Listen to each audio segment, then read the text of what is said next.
You know, my ex-wife just has this way of like, I'm not mad about it when we're fighting, but then hours later I think about it and I just get like pissed off.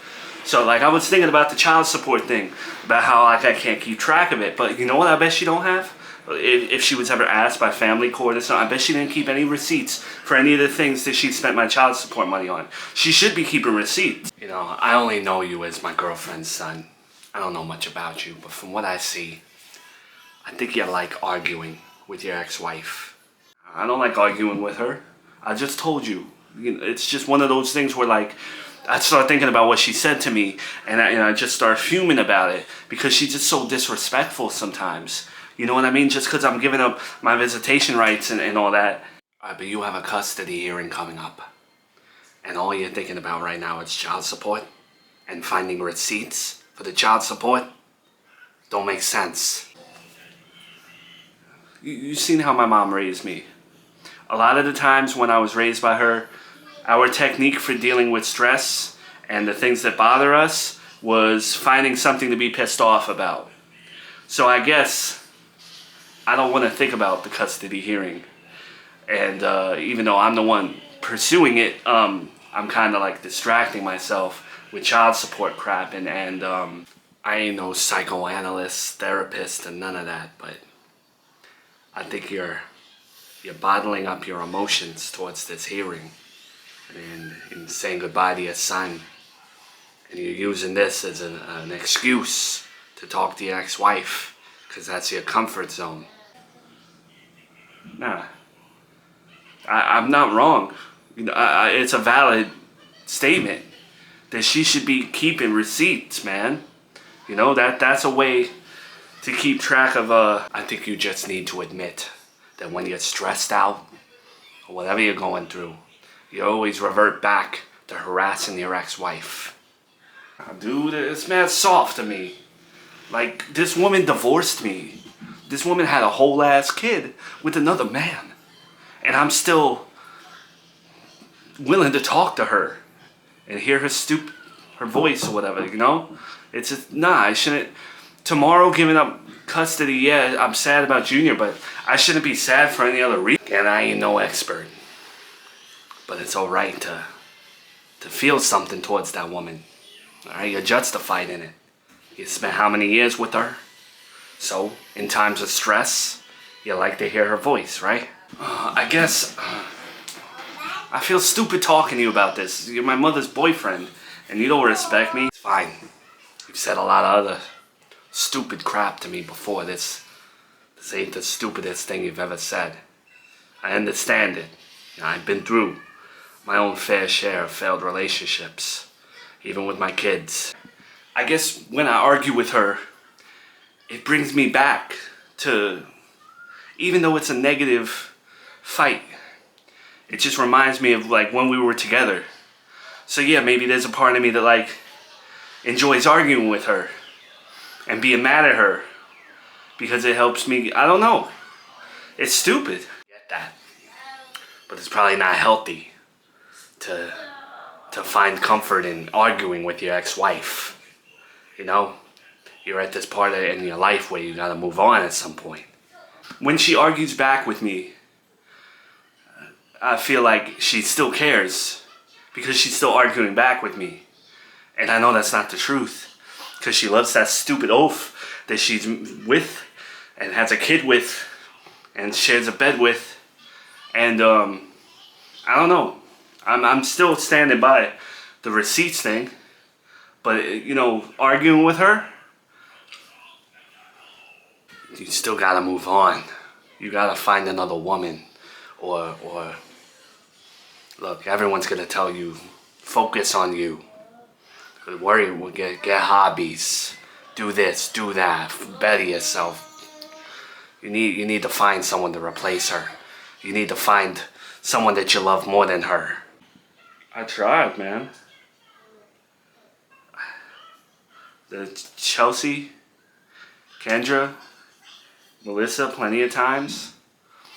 Even this online girlfriend, like, something feels hollow about it. I tried so many times to move on. And it just, I could be doing like amazing things with a girl. I could be seeing a movie, you know, being home, and still nothing compares to even just an argument with Miranda. You know, something like arguing with Miranda makes me feel alive, and I can't get over that. So look, I don't believe in it, but it helps some people, and your mom's open to it now. Why don't you try therapy? You know, so it's almost like she conditioned to always run back to her or think of her. You need to break that cycle somehow. You know, the way people break their fears with heights and all that. Therapy don't work. Not for me, dude. And you know, everyone gets on me about the drinking. But like, yo, when I'm by myself and like I got no hobbies, no friends, nothing. I used to talk to my uncle a lot. And like we used to hang out a lot. But yeah, you know, when I'm by myself and I'll put the TV on, I just start thinking about Miranda. And there's nowhere to put that energy, you know? And then I go to the stupid supervised visits back in the day, and I go to the house, right? And I walk in the house and I see that oaf, that doofus, with his stupid pop collar and his stupid, it's just the way he talks annoys me. And you know, I see him in the kitchen with her. I see them laughing and talking, and that's supposed to be me. You know, yeah, I'm jealous. This is my wife, the mother of my children, and because of my stupid mistakes, this man gets to reap my rewards and live the life I've always wanted to live. And I know I'm venting, and I don't know. You know, I've only seen her a few times. Spoken to her maybe once or twice, I don't remember. I don't get how y'all married. I don't see how you both were compatible. Two very different people. You know, not to put you down, but you're a scumbag. She seems relatively normal before she met you, probably. I don't get it. Yeah, I mean, to the rest of the world, we don't look compatible, right?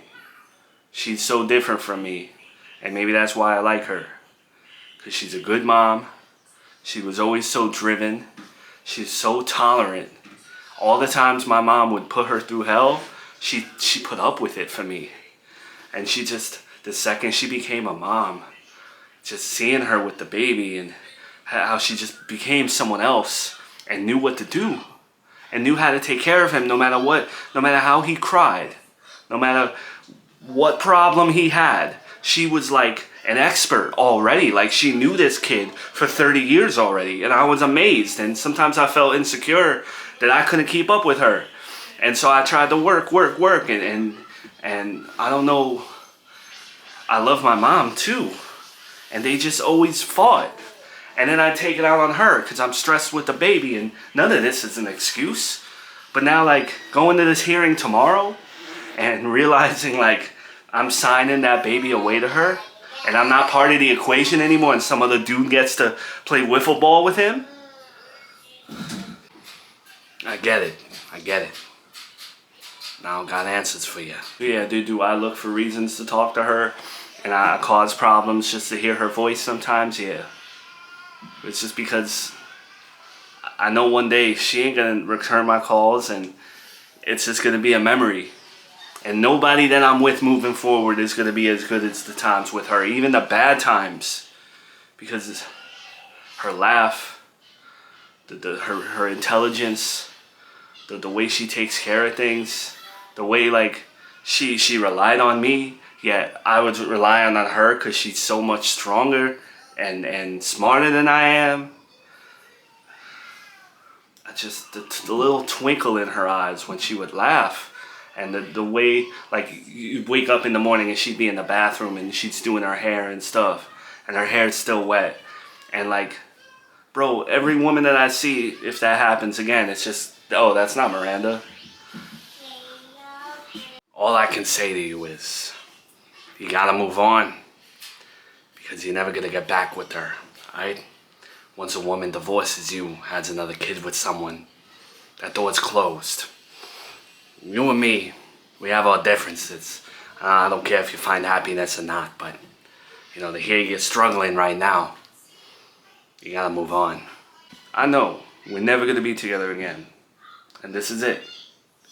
But I'm still allowed to feel that.